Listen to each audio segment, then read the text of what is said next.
Bismillahirrahmanirrahim. Assalamualaikum warahmatullahi wabarakatuh.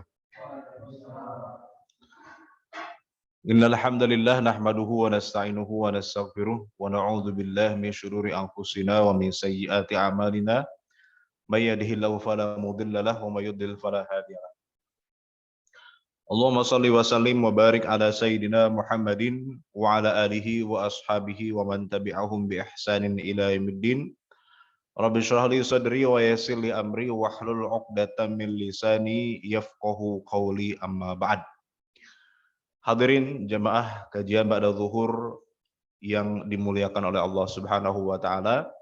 Alhamdulillah kita berkumpul di siang hari yang mudah-mudahan Allah berkahi ini dalam keadaan sehat, tidak kurang suatu apapun, dan mudah-mudahan kita senantiasa dalam lindungan Allah Subhanahu wa taala, senantiasa diberikan rizki yang lapang dan berkah, juga dipanjangkan umur kita dalam keberkahan. Amin ya rabbal alamin.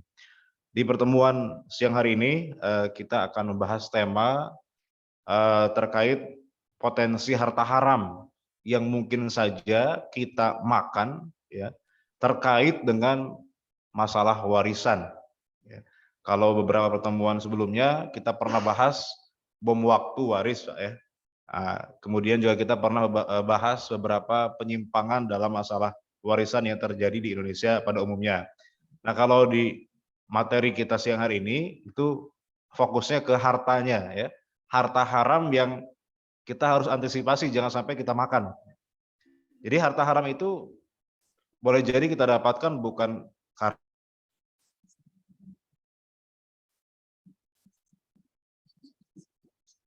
karena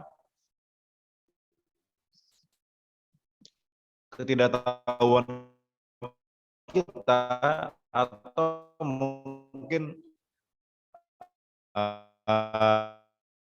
di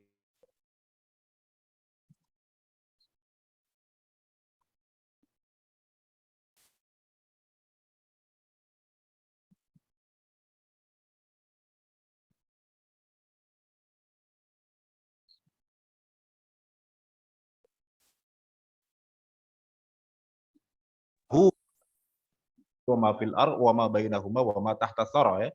Kepunyaannya lah. Jadi milik Allah semua ini, ya. Yang ada di bumi, di langit, di antara keduanya, dan semua yang di bawah tanah, semua adalah milik Allah. Artinya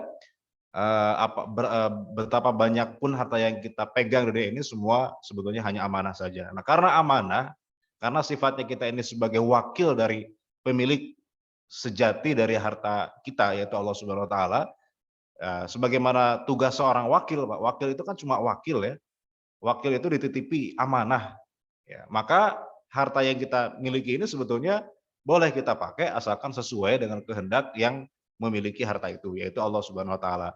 Maka kalau akidah ini sudah tertanam gitu ya dalam hati kita, bukan hanya kita hafal tapi kita tanamkan, gitu. Artinya ya motor kita, mobil kita, rumah kita, uang kita semua maka kita harus gunakan sesuai dengan pemiliknya, sesuai dengan kehendak pemiliknya. Itu Allah Subhanahu wa taala gitu ya.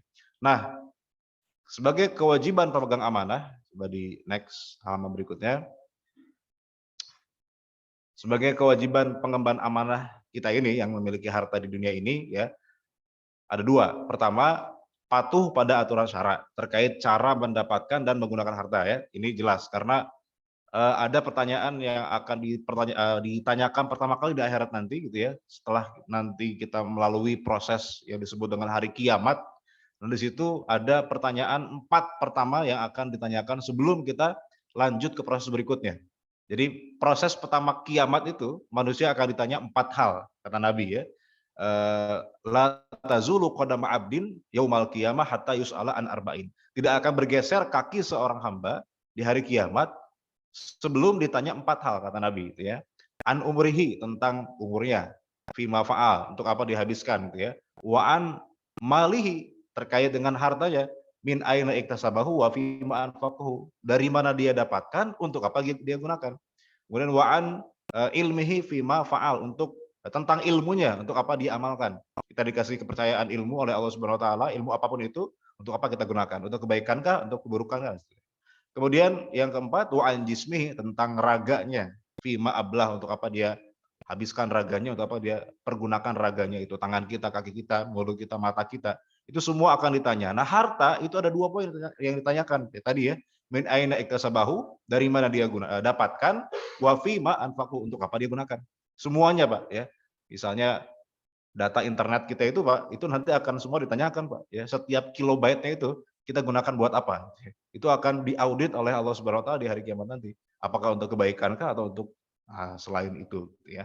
Jadi itu pertama. Yang kedua, kewajiban kita sebagai pengemban amanah tentu menunaikan kewajiban harta kita. Di harta yang kita dapat ini itu bukan milik kita sepenuhnya, karena ada milik sebagai suami gitu ya, ada milik istri, ada milik anak, ya, ada milik orang miskin dalam bentuk zakat dan seterusnya. Jadi bukan sepenuhnya milik kita, ya. 2,5% milik orang lain, orang yang mustahik zakat. Selebihnya itu hak istri kita, hak anak kita, ya. Nah, jadi Allah titipkan harta kepada kita bukan buat kita semua itu pada dasarnya, ya, karena ada hak orang lain di situ. Nah, maka terkait dengan yang pertama, yaitu terkait cara mendapatkan dan bagaimana menggunakan, tentu ada aturan-aturannya. Coba di next. Maka tidak boleh kita kemudian mengambil harta yang haram, gitu ya.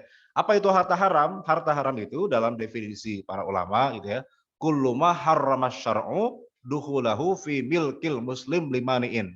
Segala sesuatu yang diharamkan oleh syara untuk dimiliki oleh seorang muslim karena adanya mani. Jadi penghalang. Jadi gini, pada dasarnya semua harta ini itu Allah persilahkan buat kita, silakan gunakan kata Allah ya. Huwallazi sakhkhara, Allah yang menundukkan apa yang ada di langit bumi itu semua untuk kita, untuk manusia, kebaikan manusia. Tetapi ada kadang-kadang yang menghalangi harta itu tidak boleh kita miliki. Ya, jadi harta haram itu tidak boleh dimiliki secara syara. Ya. Maka misalnya gini Pak, harta haram itu tidak sah dimiliki gitu ya. Misalnya apa harta haram contohnya khamar lah gitu ya, minuman keras. Minuman keras kalaupun kita beli itu Pak, itu tidak sah jadi milik kita. Kenapa? Karena itu harta haram. Jadi kalau misalnya ada orang bertamu ke rumah seorang muslim. Nah, muslim ini dia punya minuman keras di rumahnya, Pak. Kemudian si tamu ini nggak sengaja nyenggol itu botol minuman keras, pecah, Pak. Wajib ganti apa enggak, Pak? Tidak wajib ganti, kenapa? Karena harta haram itu tidak sah dimiliki oleh seorang muslim. Tidak wajib ganti dia, ya karena itu bukan milik dia walaupun dia beli itu botol minuman keras, ya. Nah, kalau misalnya dia bertamu ke orang non-muslim, nggak sengaja dia pecahin botol minuman kerasnya. Wajib ganti? Wajib ganti. Kenapa? Karena ya orang kafir ya sah-sah aja dimiliki itu. Tapi seorang muslim dilarang memiliki. Artinya kalaupun dia memiliki itu tidak sah. Jadi harta haram itu artinya sesuatu yang tidak sah secara syariat dimiliki oleh seorang muslim. Walaupun dia mendapatkan hal itu dengan cara yang susah payah, dia beli, dia kerja keras buat mendapatkan harta haram, secara syariat tidak sah dimiliki, gitu ya, tidak sah dimiliki, karena bukan milik dia. Misalnya orang korupsi, Pak, ya korupsi dia harus modal juga, Pak, gitu ya, artinya dia kerjasama dengan harus menduduki jabatan tertentu supaya bisa korupsi. Tapi kalaupun dia ternyata berhasil korupsi, Pak, secara syariat dia nggak sah memiliki itu. Ya karena milik orang lain kan, dikembalikan kepada yang berhak, pada negara, seterusnya. Jadi harta haram itu artinya sesuatu yang tidak sah dimiliki oleh seorang muslim secara syara. Oke, ini pengertiannya. Oke, yang berikutnya. Nah, ini cara untuk mendapatkan harta yang legal secara syariat ya. Cara mendapatkan harta yang legal secara syariat. Di antaranya misalnya memiliki harta tak bertuan. Jadi kalau ada tanah zaman dulu ya, zaman dulu kan tanah masih kosong, banyak yang belum dimiliki gitu ya. Ketika ada orang bikin menemukan tanah kosong kemudian dipagerin gitu ya, ya sah jadi milik dia. Nah, kalau sekarang nggak bisa Pak ya. Sekarang semua tanah itu sudah dimiliki orang gitu ya.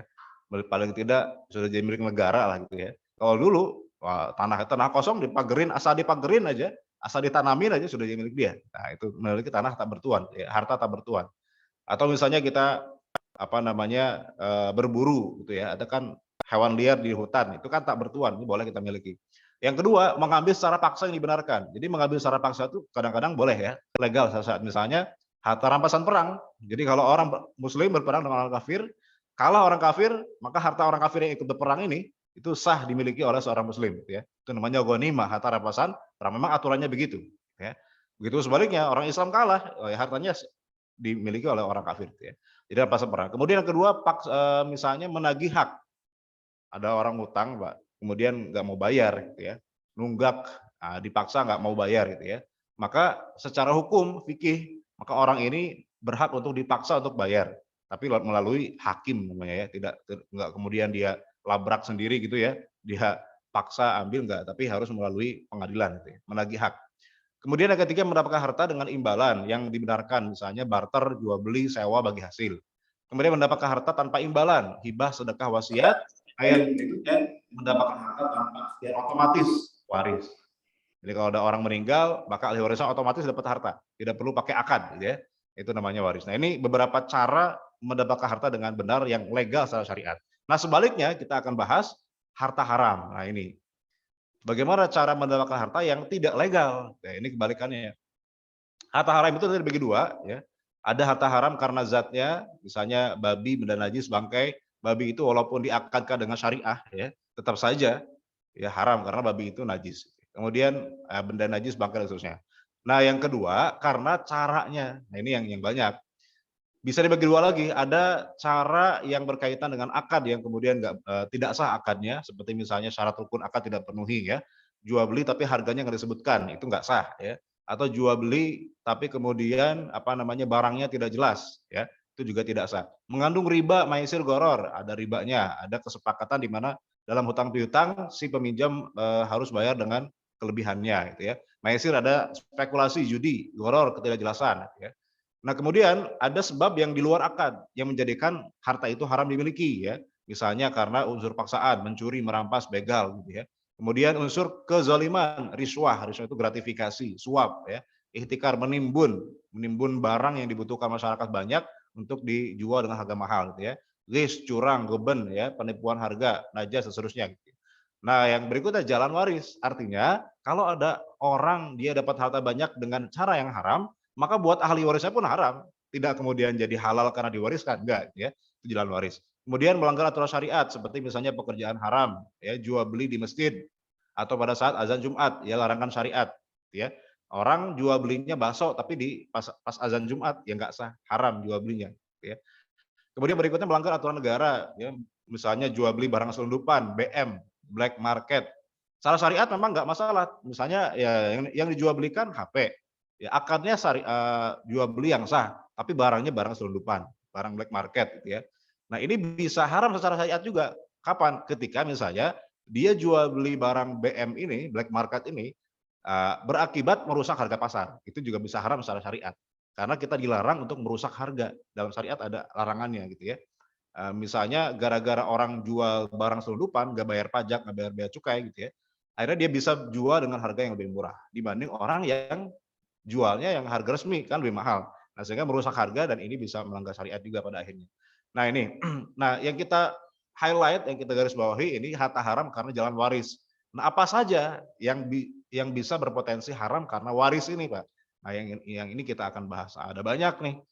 Nah, ini harus kita garis bawahi dan kita ingatkan, jangan sampai kita makan juga nih ya. Harta haram karena waris bisa jadi pertama karena membagi waris tidak sesuai dengan aturan hukum Islam. Itu jelas, Pak ya. Apalagi karena disertai dengan pengingkaran. Jadi orang sudah tahu, gitu ya, aturannya sudah begitu, sudah tahu, wajib, tapi sengaja nggak mau, menentang. Itu kan jelas ada ancaman yang luar biasa dalam An-Nisa itu Pak ya, ayat 14. Wa may ya'sillaha wa rasulahu wa yata'adda hududahu. Siapa yang menentang aturan Allah, maka Allah akan masukkan dia ke dalam neraka, kekal dalamnya. Yudkhilhu naran khalidan fiha. Bukan hanya masuk neraka, tapi kekal. Nah, itu kan luar biasa ancamannya, Pak. Jadi ini yang ditakutkan. Jadi harus sesuai dengan aturan syariat. Kalau enggak, berarti ada harta haram yang boleh jadi kita miliki secara tidak sah secara syariat. Dan itu ya masuk dalam tubuh kita. Ya berarti kata Nabi itu ada hadisnya. Kullu lahmin nabata min suhtin fannaru aula bihi. Setiap daging, ada daging secuil saja Pak, yang tumbuh dari harta haram, yang kita makan bersumber dari harta haram, kata Nabi, maka neraka itu menjadi tempat yang lebih pantas gitu ya untuk dia. Naudzubillah min dzalik. Ya. Yang kedua, ini potensi haram karena waris ya. Mengklaim harta tanpa landasan akad yang jelas. Mengklaim harta tanpa landasan akad yang jelas. Jadi begini Pak, dalam aturan muamalah ya, setiap perpindahan harta dari A ke B, dari seseorang kepada orang lain, itu harus melalui akad yang jelas. Harus ada ijab kabul yang jelas. Nggak boleh kita mengklaim harta karena misalnya kita dapat harta dari orang lain tanpa akad yang jelas. Nah ini sering terjadi nih ya, apalagi kita bicara suami istri, bicara bapak ke anak, bicara paman ponakan. Kan biasanya nggak perhitungan, ngasih-ngasih aja. Tapi nggak tahu ini maksudnya apa, judulnya apa ngasihnya itu, tanpa akad yang jelas. Kemudian sebelum jelasnya akad itu, meninggal yang ngasih ini Pak. Akhirnya boleh jadi kita mengklaim sesuatu yang ternyata bukan hak kita, karena kita merasa itu jadi milik kita padahal akadnya nggak sah. Ya, misalnya kita sering kasih contoh kemarin Pak ya, jadi ada suami ngasih uang ke istrinya tiap bulan 5 juta, 5 juta ya, istrinya itu buat kebutuhan rumah tangga. Kemudian istrinya berhasil menyisihkan ya, jadi sebulannya itu nggak habis, bisa sisa 1 juta atau 2 juta. Bertahun-tahun kemudian dikumpulkan banyak, ya meninggal suami ini Pak. Nah ini sisa di tabungan ini punya siapa? Istri mengklaim ini punya dia. Kenapa? Karena itu kan dia yang nyisihkan, dia yang mengelola, memanage gitu. Padahal tidak ada akad yang jelas dari suami. Boleh jadi suami tidak ridho itu sebetulnya kalau dia masih hidup gitu ya. Karena nggak ada akad yang jelas. Nah, maka harus akad itu harus jelas gitu ya. Jadi kalau istri yang pintar dia pasti minta kejelasan akad kepada suaminya. Pak, ini kalau misalnya nyisa ya, ada uang sisa bulanan ini, boleh nggak buat saya misalnya gitu ya. Kalau kata suami, boleh, sip. Tanda tangan di atas materai gitu Pak ya. Ada hitam di atas putihnya. Jadi jelas, akad yang jelas. Maka jelas nanti kalau misalnya nyisa, oh berarti milik istri. Istri mau apakan terserah. Mau dia beli skincare, mau dia misalnya habis meninggal suaminya pakai nikah lagi juga gak ada masalah gitu ya. Karena itu sudah jadi milik istrinya. Karena akadnya jelas. Tapi kalau akadnya nggak jelas, suami cuma ngasih aja. Ya nggak ada pernyataan apapun yang keluar dari mulut suaminya. Nah, boleh jadi suami itu sebetulnya cuma nitip aja, kalaupun ada sisa ya itu buat kebutuhan bulan berikutnya misalnya gitu ya. Nah, jadi harus ada akar yang jelas. Mengklaim harta tanpa akar yang jelas itu berarti harta haram. Seperti tadi istri tadi misalnya dia mengklaim uang itu milik dia padahal itu milik suami. Suami cuma nitipin doang dan nggak ada keluar kata-kata misalnya dia hibahkan dan seterusnya, berarti dia mengklaim harta yang haram. Kenapa? Karena tanpa landasan akad yang jelas. Syarat perpindahan harta itu harus dengan akad yang jelas. Karena akad itu menunjukkan keriduan, ya.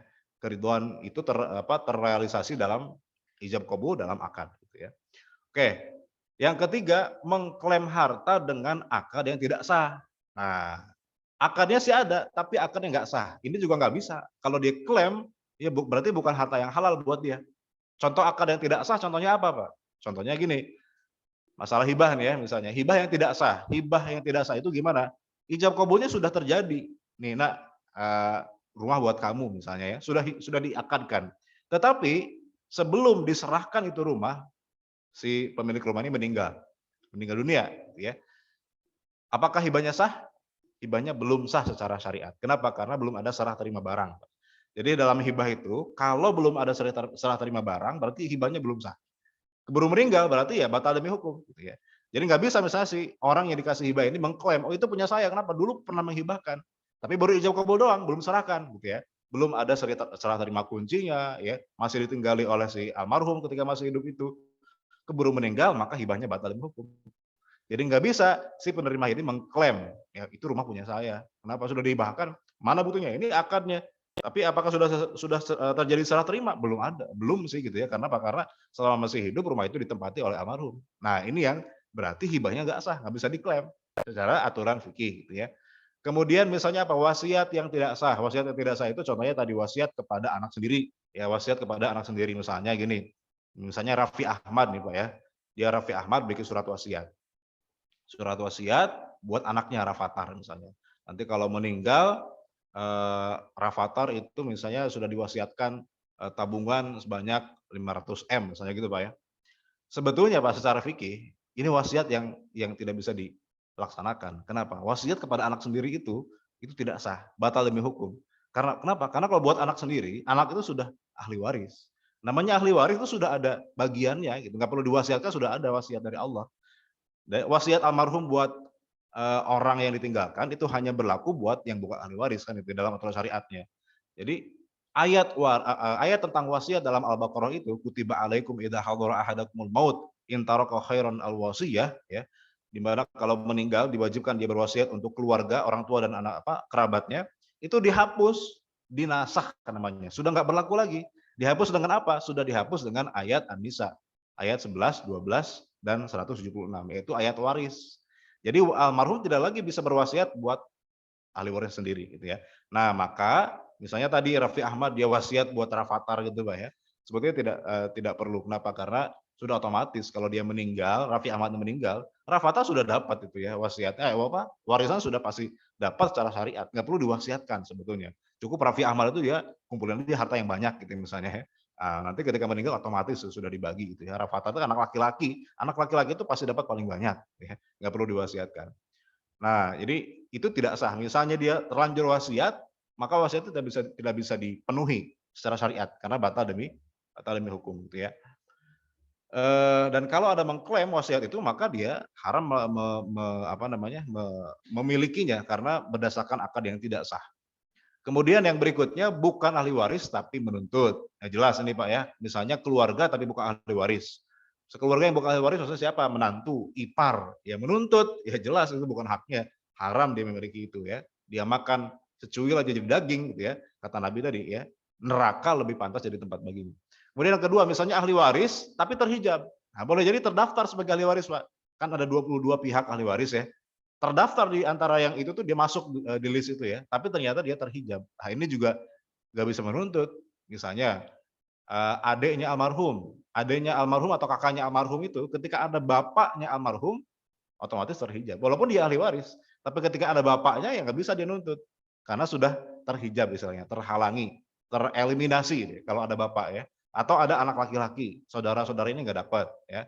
Atau misalnya cucunya almarhum tapi masih ada anak laki-laki, itu juga cucu nggak bisa dapat. Kenapa? Karena ada terhijab oleh anak laki-laki. Jadi meskipun dia terdaftar sebagai ahli waris, belum tentu dapat warisan. Terhijab, maka dia kalau dia menuntut yang bukan haknya otomatis ya berarti harta haram buat dia. Ya. Oke, yang berikutnya bukan ahli waris tapi merasa punya jasa. Nah, kadang-kadang begitu Pak ya, ada anak angkat itu misalnya ya justru yang merawat orang tua angkatnya, serumah dengan orang tua angkatnya. Anak kandungnya malah mencar-mencar kemana-mana, gitu ya. Lebaran pun nggak mau pulang. Yang merawat sehari-hari anak angkat. Nah, akhirnya kemudian kan merasa berjasa, ketika meninggal dia menuntut hak waris. Ya otomatis Pak ya, manusiawi, kenapa ini merasa berjasa. Maka sebetulnya kalau secara fikih kita nggak bisa dipenuhi kalau warisan. Kenapa? Karena warisan itu kan ada syaratnya. Anak angkat ini ya bukan ahli waris. Kenapa? Karena tidak punya hubungan darah. Nah, maka harusnya orang tua angkat ini harus antisipasi. Sudah tahu ini ada anak angkat yang berjasa, harusnya orang tua angkat ini ya ngasih apa, Pak? Ngasih wasiat. Ya, supaya nanti dapat ya, kasihan gitu ya, anak angkat sudah berjasa, nggak dapat warisan pula, kasih wasiat. Jadi orang tua angkatnya nulis wasiat, misalnya nanti kalau meninggal dapat sekian. Itu sah. Kenapa? Karena anak angkat itu bukan ahli waris. Dia sah terima wasiat. Malah kalau dapat warisan nggak sah secara syariat itu ya. Malah anak kandung yang memang nggak pernah pulang itu ya dapat secara syariat. Ya, karena mereka anak kandung gitu. Jadi kalau sudah bicara warisan nggak bisa kita bicara jasa gitu ya. Jasa itu sudah ya nggak bisa berpengaruh dalam masalah warisan ya. Jadi makanya ya sebagai orang tua angkat misalnya harus antisipasi. Ketika dia meninggal, ya ada kasih wasiat gitu. Jangan sampai karena dia nggak kasih wasiat, anak angkatnya merasa berjasa kemudian nuntut. Ada berantem nih Pak antara anak kandung dengan anak angkat ya. Jadi harus diantisipasi misalnya gitu. Kemudian yang berikutnya, nah mengambil kembali hibah yang sudah sah. Ini juga termasuk harta haram ya. Hibah itu kalau sudah sah Pak, nggak bisa diambil kembali. Kata Nabi bahkan dalam hadisnya, Nabi menganalogikan orang yang mengambil kembali hibah yang sudah sah dia berikan kepada orang lain, itu seperti anjing yang menelan muntahannya sendiri. Dia sudah muntahin Pak, kemudian ditelan lagi sama anjing itu. Ya, saking menjijikan ya. Jadi kalau hibah itu sudah diberikan, sudah sah, sudah serah terima, kemudian diambil kembali secara paksa nggak bisa. Ini juga kadang-kadang ada yang begitu ya. Dia menyesal dia ngasih hibah kepada orang yang salah misalnya gitu ya. Nah, secara syariah nggak bisa diambil kembali, kecuali kalau ridho orangnya ya. Kecuali ya bapak dari anak. Ini memang ada hadis khusus. Jadi kalau bapak ngasih hibah kepada anak, ambil kembali boleh secara fikih ya. Misalnya ada bapak ngasih motor buat anaknya gitu ya. Sudah dikasih, sudah terima. Ternyata dipakai buat trek-trekan balap liar ya. Ambil kembali sama bapaknya boleh. Kenapa? Karena memang ada hadisnya, kata Nabi seorang bapak itu boleh mengambil kembali harta dari anaknya. Kenapa? Karena harta anak itu ya adalah harta bapaknya. Nah, anta wa maluka li abika kata Nabi ya. Kamu dan hartamu itu milik bapakmu. Kamu ada karena bapakmu, maka hartamu juga ikut jadi milik bapakmu. Jadi kalau misalnya bapak ngasih harta kepada anak, kemudian misalnya mau diambil kembali boleh dengan syarat harta itu masih ada ya. Kalau sudah nggak ada nggak bisa, ya nggak bisa jadi hutang ya. Dan kemudian tidak membahayakan buat si anak gitu ya. Nah, maka boleh diambil kembali. Tapi kalau selain bapak kepada anak itu maka tidak bisa diambil kembali karena sudah sah gitu ya. Berikutnya membagi harta yang bukan milik almarhum. Nah, ini juga kadang-kadang terjadi gitu ya. Suami istri salah satu meninggal karena hartanya ini milik berdua sebetulnya. Rumah ini dibangun berdua. Kemudian anak-anak pengen bagi waris. Ini karena misalnya yang meninggal ibu gitu ya. Ibunya meninggal, kemudian anak-anak nuntut ini rumah kita bagi waris yuk gitu ya.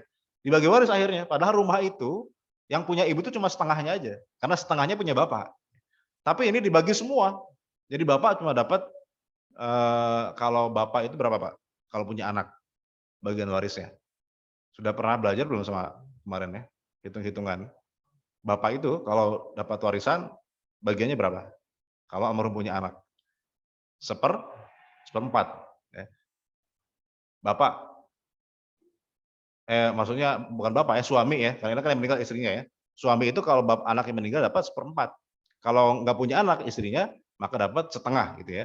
Nah, jadinya dapat seperempat, padahal dia punya rumah itu setengahnya punya bapak. Nah, tapi bapaknya juga nggak tahu, misalnya udah bagi waris aja. Nah, berarti ada harta haram yang dimakan oleh anak-anak ini. Kenapa? Karena ternyata punya bapak ini di sini setengah punya ibu yang meninggal itu cuma setengah doang. Yang dibagi semuanya malah ini ya.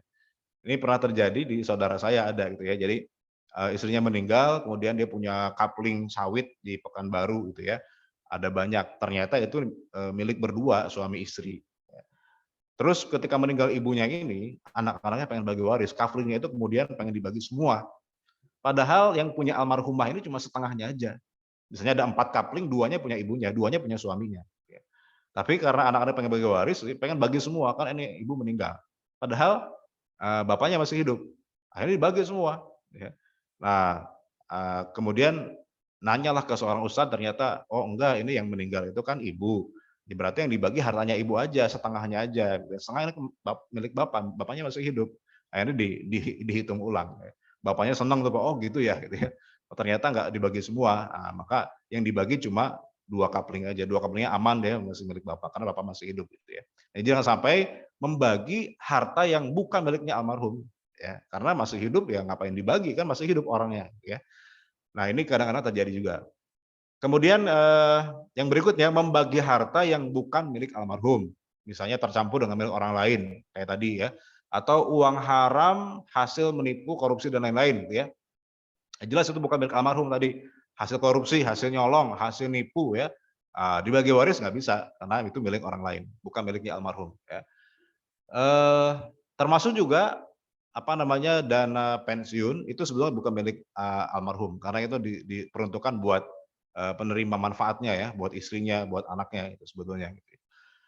Jadi nggak bisa dibagi waris. Nah, itu tergantung siapa yang terima manfaat dalam ininya ya, dalam klausul akadnya.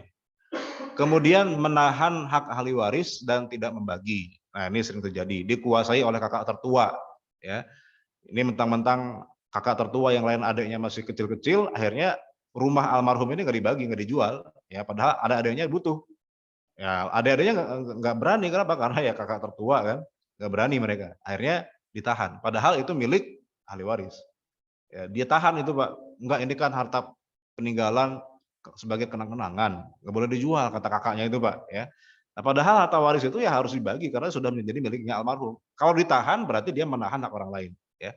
Atau dikuasai oleh pasangan ya, suami meninggal hartanya nggak dibagi waris sama istrinya ya, pakai nikah lagi sama yang lebih muda Pak, sama berondong gitu ya. Padahal istri itu cuma dapat 1/8, 7/8 milik anak ya. Nah, sering terjadi begini ya, menahan hak ahli waris dan tidak membaginya, gitu ya. Dan yang menahan itu ya orang terdekatnya, ibunya sendiri atau kakaknya sendiri. Nah, itu sering terjadi. Kemudian yang terakhir membagi waris sebelum ditunaikan kewajibannya. Jadi syarat bagi waris itu kalau sudah ditunaikan kewajibannya apa saja? Pertama hutang, dan yang kedua wasiat. Hutangnya dulu dibagi, dibayarkan, gitu ya. Hutangnya banyak, dan kemudian ahli waris nggak mau, bagi aja terus, langsung dibagi aja gitu ya, tanpa membayar hutang. Maka otomatis ini harta yang tidak sah dimiliki oleh ahli waris, sebelum dikeluarkan hutangnya, ya. Warisannya 1 M, hutangnya 2 M, ya sudah berarti nggak ada bagi waris malah minus ya, berarti, malah bagi hutang. Jadi harus ditunaikan hutangnya dulu atau wasiatnya dulu kemudian baru sisanya bagi waris, ya. Baik, ini harta haram yang harus kita antisipasi, jangan sampai ya kita memakan di antara harta haram ini karena jalan warisan. Jadi harta haram tidak melulu karena kita mencuri, maling, korupsi dan seterusnya ya. Harta haram bisa didapatkan karena jalan warisan yang tidak sesuai aturan syariat. Nah, kalau sudah terlanjur gimana ya? Kalau sudah terlanjur maka solusinya kita harus bersihkan diri kita dari harta haram. Bagaimana caranya? Nah, ini bisa oke next. Yang pertama, nah, harta haram itu jika diambil secara paksa atau tanpa kerelaan dari yang pemilik hartanya dan pemiliknya diketahui ya, maka dikembalikan kepada pemiliknya dan jika tidak ada atau meninggal diberikan kepada ahli warisnya. Intinya tadi, harta haram itu tidak sah dimiliki. Maka syaratnya gimana? Kalau kita mau bertaubat ingin membersihkan harta haram itu ya kembalikan kepada yang berhak.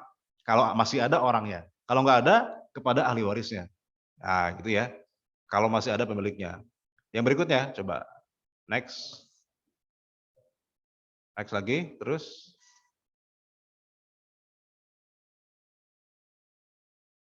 Nah, yang kedua, kalau harta haram itu diambil dengan kerelaan pemiliknya. Kalau tadi kan pemiliknya nggak rela, misalnya bagi waris, misalnya nggak sesuai haknya, misalnya itu kan nggak rela, dikembalikan kepada pemiliknya. Ini rela Pak, rela sama rela, ya. Misalnya uang hasil zina, ya. Orang berzina itu kan suka sama suka Pak ya. WTS-nya itu kan senang dapat duit, ya. Laki-lakinya juga senang dapat servis, ya. Jadi suka sama suka, rela sama rela. Tapi haram. Nah, jual beli khamr. Nah, terus gimana kalau orang itu pengen bertaubat, pengen membersihkan dari harta haram itu, gimana caranya? Uang yang sudah didapatkan dari hasil zina ini, nah apakah harus dikembalikan kepada yang bayar dulu itu Pak ya? Nah, di sini memang sedikit ada beda pendapat ya. Ini madhab Maliki, kemudian Hanafi dan Hambali itu ya tentu nggak dikembalikan kepada pemiliknya, artinya nggak harus kita kembalikan kepada yang pernah beli kita gitu, nggak usah ada WTS tadi, dia balikin kepada hidung belanya nggak usah gitu ya, karena kita kan sudah rela sama rela, tapi kan haram, terus gimana? Tapi disedekahkan. Jadi misalnya Pak ada, mohon maaf ya, pelacur, dia kaya raya dari hasil pelacurannya, sampai bisa beli rumah, beli mobil, tapi dari hasil melacur. Nah ini secara fikih nggak bisa dia, tidak sah dia memiliki itu. Maka gimana kalau dia mau bertaubat, ingin membersihkan harta dari dirinya, maka ya sedekahkan semua tuh Pak ya. Rumahnya itu, mobilnya itu, ya nggak usah dimiliki dia, sedekahin semua tuh ya. Jual, kasih ke ya, misalnya lembaga zakat dan seterusnya. Kenapa? Karena ya tidak sah dimiliki sama dia, ya kalau mau bertobat itu ya. Ini pendapat yang pertama. Oke, next. Berikutnya, oke, ini pendapat kedua. Nah, tapi ada sebagian mengatakan tetap dikembalikan kepada pemiliknya. Misalnya ada orang nyuap, Pak. Nyuap itu kan suka sama suka ya, yang nyuapnya ridho, yang disuap juga apalagi ya. Nah, terus kalau mau dia bertobat, wah ini harta haram nih, gimana caranya? Kembalikan kepada yang nyuap itu, Pak. Ya, dia disuap misalnya untuk mendapatkan jabatan tertentu, dia ternyata insaf, taubat, hijrah gitu ya. Maka kembalikan harta itu kepada pemiliknya. Itu pendapat kedua. Tapi kalau pendapat pertama tadi nggak perlu. Kenapa? Kan sudah suka sama suka ya. Disedekahkan aja kepada yang berhak. Ya. Oke, next. Nah, ini dalil-dalilnya kita nggak baca karena panjang ya. Nah ini kalau tadi kan pemiliknya diketahui ya. Kalau ini pemilik hartanya nggak diketahui. Ya, misalnya dia nipu orang tapi nggak kenal sama orangnya, nggak tahu dia di mana orangnya dan nggak kenal gitu ya. Terus gimana kalau mau dia bersihkan harta itu? Maka pertama ini pendapat jumhur ulama, mayoritas ulama mengatakan disedekahkan pada fakir miskin atau untuk kemaslahatan umum, untuk bangun jalan, bangun sekolah, bangun masjid atau bangun ya untuk sesuatu yang sifatnya kepentingan umum ya, atau disedekahkan kepada fakir miskin. Nah ini jadi tidak kemudian dikembalikan kepada orangnya karena kan orangnya nggak ketahuan ya, tapi disedekahkan. Jadi sedekah di sini bukan sedekah untuk cari pahala, bukan ya. Karena kalau sedekah ingin cari pahala itu syaratnya harus dari harta halal. Ini sedekah buat mutihin harta itu ya. Ini sedekah buat membersihkan harta, bukan sedekah buat nyari pahala. Karena ini nggak berpahala ya, karena memang itu syarat dia kalau ingin bertaubat ya. Kalau mau sedekah yang dapat pahala tentu sedekah yang harus dari harta halal, apalagi buat masjid, Pak, ya. Masjid itu kan rumah Allah ya, rumah Allah itu harus dari harta yang halal. Orang kafir saja, orang kafir Quraisy dulu Pak ketika bangun Ka'bah, itu mereka nggak mau dari harta haram, padahal orang jahiliyah nih Pak, ya. Orang yang suka tiap hari zina, tiap hari judi, tiap hari mabok, tapi kalau pas mereka bangun Ka'bah, mereka sepakat nggak mau dari harta haram, ya. Pengen dari harta yang bersih. Apalagi kita bangun masjid, ya tentu harus dari harta halal. Kalau misalnya dari awal kita niatnya ingin sedekah. Tapi kalau sudah terlanjur dapat harta haram, pengen kita bersihkan, ya, maka kita boleh sedekahkan buat masjid boleh. Kenapa? Karena yang haram itu kan usaha dia mendapatkan harta itu. Hartanya halal. Yang haram itu orang yang apa perbuatan orangnya ketika dia mendapatkan harta haram itu ya. Jadi disedekahkan kepada fakir miskin kalau pemiliknya tidak diketahui. Oke. Jadi ini cara membersihkannya. Saya kira itu ya untuk pertemuan kita siang hari ini, mudah-mudahan ada manfaatnya, kurang lebihnya mohon dimaafkan, mungkin ada yang ingin tanyakan silakan Pak, sebelum kita tutup. Tidak ada? Baik. Baik, kalau tidak ada, alhamdulillah berarti sudah cukup untuk, materi kita di siang hari ini, mudah-mudahan ada manfaat buat kita semua, dan kita tutup dengan doa kafaratul majlis, subhanakallahumma wa bihamdika, asyhadu an la ilaha illa anta astaghfiruka wa atubu ilaik. Aku lakum wassalamu alaikum warahmatullahi wabarakatuh.